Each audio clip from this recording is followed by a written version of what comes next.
नमस्कार दोस्तों, एच के ब्लॉग चैनल में आप सभी का स्वागत है।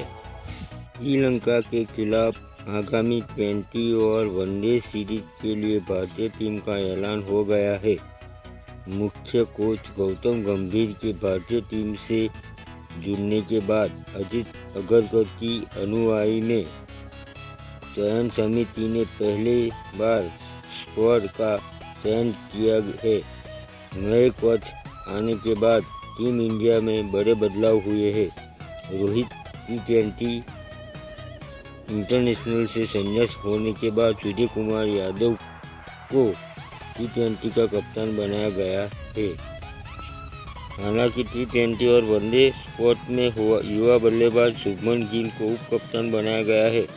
ऐसे में कयास लगाया जा रहा है कि गिल भारत के अगले कप्तान बन सकते हैं। श्रीलंका दौरे के लिए भारतीय टीम इस प्रकार है। T20 सूर्य कुमार यादव कप्तान, शुभमन गिल उप कप्तान, Yashasvi Jaiswal, Rinku Singh, Riyan Parag, Rishabh Pant wicket keeper, Sanju Samson wicket keeper, Hardik Pandya, Shivam Dube, Axar Patel, Washington सुंदर, रवि बिश्नोई, अर्शदीप सिंह, खलील अहमद और मोहम्मद सिराज।